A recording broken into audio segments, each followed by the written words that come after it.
Hi mga kaibon, welcome back po sa channel natin. Ibon at iba pa, sa mga hindi pa po pala nakasubscribe dyan, ano pang hinihintay nyo? Subscribe na po kayo at paki-hit na rin po yung notification bell para updated po kayo sa mga bagong video na ina-upload natin every week.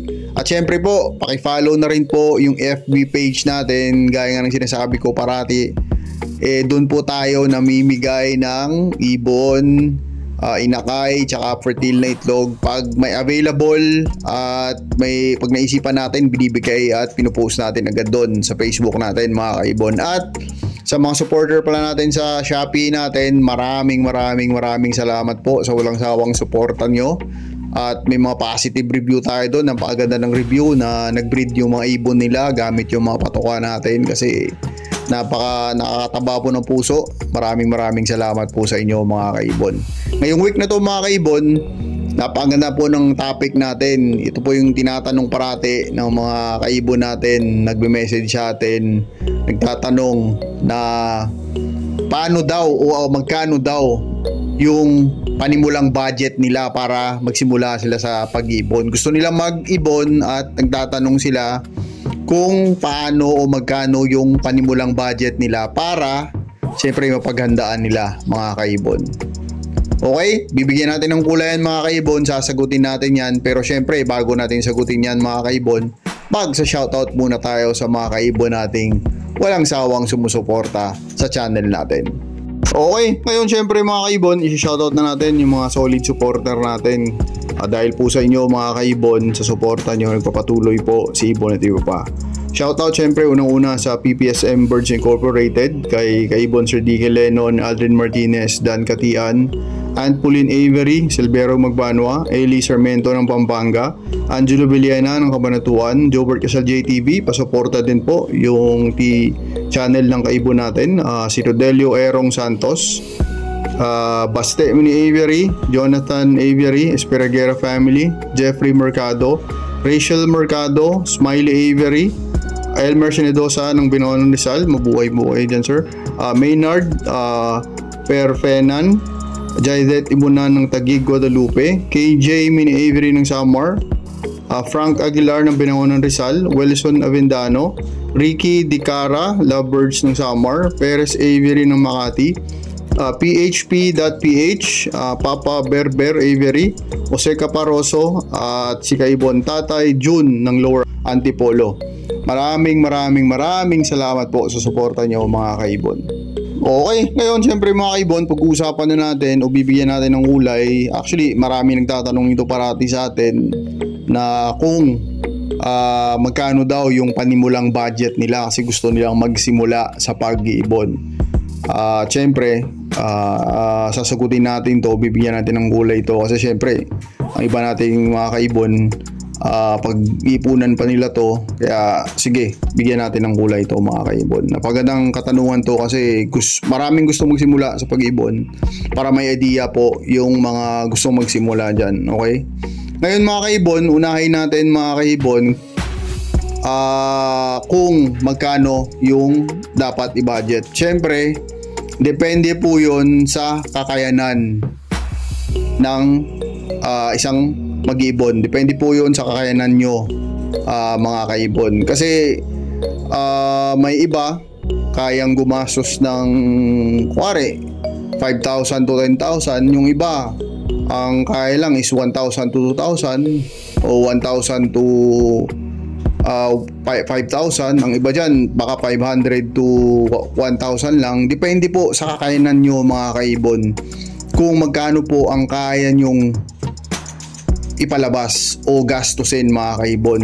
Kasi pag nagastos kayo dito mga kaibon, wag po tayong umasa na pag bumili tayo ng ibon babalik agad mga kaibon. Hindi po ganoon, kasi syempre i-breed pa natin yun mga kaibon. Check pa natin syempre kung mabubuhay yung mga inakay.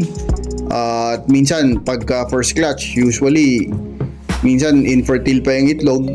Depende po kasi ito mga kaibon kasi ang iba dyan baka gustong magsimula at gusto ka agad yung mabalik ka agad yung ginastos nila. Depende pa po talaga yun mga kaibon. Kaya kung gagastos po kayo o magsisimula kayo sa pag-iibon, yung extra money nyo na po yun mga kaibon. Yung spare na pera nyo na po yun mga kaibon. Kasi hindi po kasi babalik agad-agad dyan mga kaibon. Okay, binibigyan ko lang ng heads up yung mga gustong magsimula dyan, yung mga newbie na baka gusto nilang gawing isa pang pagkakitaan tong pag-iibon. Baka ma-disappoint po kayo kasi hindi po agad-agad nababalik yan mga kaibon. Kasi i-breed nyo pa po yan mga kaibon. Kumbaga nagtatanim pa po kayo niyan mga kaibon. After nyo magtanim, doon na po kayo niyan mag-harvest. Minsan matagal po mga kaibon. Okay? Pangalawa dito mga kaibon is 3 punto lang to mga kaibon Unang punto yon, yung pangalawang punto natin is depende po sa mutation na bibilhin nyo mga kaibon. Masabi natin depende po sa mutation na gusto nyong bilhin mga kaibon. Kasi katulad kung gusto nyo magsimula sa mababang mutation lang, katulad ng mga Alps 1, yung mga ganun mga kaibon, gusto nyo magsimula doon kasi gusto nyo muna mag-practice mag-breeding bago kayo kumuha ng mga matataas na mutation. Depende po talaga. Kasi kung sa Alps 1 lang naman na parisan mga kaibon, maraming mura dyan mga kaibon. Baka 500 meron na kayo mga kaibon. Makakabili na kayo nyan mga kaibon. Given na may cage na kayo mga kaibon given na may paglalagyan na kayong kulungan nun. Kasi kulungan syempre ibang presyo pa yun mga kaibon. Kung wala pa kayong kulungan, siguro dapat i-consider nyo rin yun mga kaibon, o isa-alang-alang nyo rin yun mga kaibon kasi extra gastos pa yan mga kaibon. Depende din sa kulungan kung gusto nyo brand new or second hand. Sa second hand maraming mura dyan. Yung kaibigan natin, tinulungan natin, nagbenta lang yun ng 400 pesos, 17x30 na kulungan, second hand. Saka sa iba dyan, may mga 350 ako nakakita, 300, depende po sa second hand. Pero mga brand new, medyo mataas-taas yung presyo ng brand new mga kaibon. Yung nest box na brand new ngayon, alam ko 200 plus na Ang gauge 14 mas mataas, nasa 900 to 1,000 na. Medyo mataas-taas na talaga yung presyo mga kaibon. Kaya i-consider nyo rin yun mga kaibon. Pero kung meron na kayo nun, mag-focus na lang tayo sa ibon, sa presyo ng ibon. Kaya depende sa mutation. Kasi kung Alps 1 lang naman mga kaibon muna, kasi magpapractice pa kayo, mura lang naman mga kaibon. Siguro magtalaga lang kayo ng 500 to 1,000. Meron na kayo nung mga pitch face na Alps 1 na pwede nyong paramihin. O depende sa inyo kung anong gusto nyo. Pwedeng budgie, mga ganun mga kaibon. Depende sa gusto nyong ibon, kung anong gusto nyong ibong alagaan. Pero kung ang mutation na gusto nyo medyo mataas na mutation na, katulad ng mga yellow face, aqua, tulad ng mga ganong mutation ng mga kaibon, maglalaan kayo ng mga kaibon medyo malaki-laki. Siguro sa pares nun mga kaibon, maglalaan kayo ng 40 o 35 to 50,000, ganun yung ilalaan yun. Medyo malaki-laki. At ako, kung newbie kayo mga kaibon, kung first time nyo mag-alaga, ako ina-advise ko sa inyo, wag muna sa mga ganung level ng ibon mga kaibon. Kasi nga, nagpa-practice pa lang kayo mga kaibon. Nag-aaralan nyo pa lang kung ano yung dapat gawin sa mga ibon na yun. Kasi baka pag naalagaan nyo na, mamatay lang, hindi kaya makalipad lang kasi yung aviary nyo hindi close. At baka makain lang ng mga kalaban dyan, syempre may mga daga, pusa, ahas, yung mga ganon. Kung aviary nyo hindi close o open, masasayang lang mga kaibon.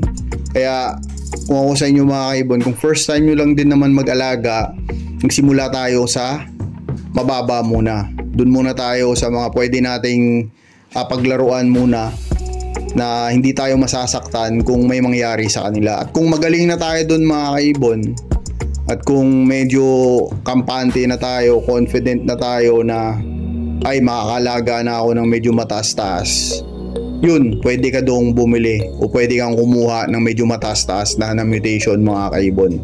Kasi alam mo na mabubuhay mo na sila, mabibreed mo na sila, tama na yung mga kaalaman mo, yung mga diskarte mo, paano sila maparami. Kaya pwede ka na kumuha nun mga kaibon. Pero kung hindi ka pa sigurado sa sarili mo na makakabreed ka na nun, makakabuhay ka na nun, yun, wag muna mga kaibon kasi makamasayang lang. At isang tip lang o isang reminder lang pala mga kaibon bago tayo pumunta sa Pang number 3 natin mga kaibon is tag-ulan ngayon mga kaibon, malamig. Siyempre malamig yung panahon. Pag malamig yung panahon, ano yung uso sa mga ibon natin? Uso ngayon yung sipon mga kaibon.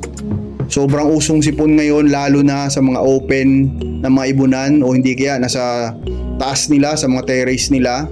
Kasi yung hangin doon malamig, tapos nauulanan pa. Kaya usong-usong ngayon mga sipon mga kaibon. Kaya huwag kalimutang magbigay ng Betracin Gold. Kahit Sabado, Linggo lang, o kung kaya maintenance nyo straight 5 days o 1 week nyo na yung Betracin Gold nyo, okay lang naman mga kaibon. Basta nagbibigay tayo nun para makaiwas sa sipon yung mga alaga natin. Kasi mahirap mga kaibon pagka nagkasipon yan, lalong-lalo na sa flight cage. Magkakasama-sama sila, magkakahawaan sila, at syempre mahirap na pag nagkahawaan na, mahirap na gamutin. Kaya nga sabi nila, 'di ba, prevention is better than cure. Kaya piniprevent na muna natin yung mga sipon na yan para hindi na tayo mahirapang gamutin in the future mga kaibon. Okay, sa ibon na natin dito mga kaibon, wala naman tayong problema dyan kasi close naman yung ibon na natin. Sabado, Linggo actually may Betracin Gold tayo. All throughout nagba-vitamins naman yung mga ibon natin, kaya hindi natin pinoproblema sa ngayon yan mga kaibon. Ito lang po is reminder lang sa mga open yung aviary nila, kasi sigurado ngayon ang sipon, grabe na naman ang atake nito sa mga alaga natin. Okay, pang number 3 natin mga kaibon is syempre depende din po kung ilang pares na ibon yung bibilhin nyo mga kaibon. Kasi kung bibili kayo, nagpaplano kayo mga kaibon, bumili ng 5 pares, medyo maglalaan po kayo niyan ng medyo malaki-laking pera.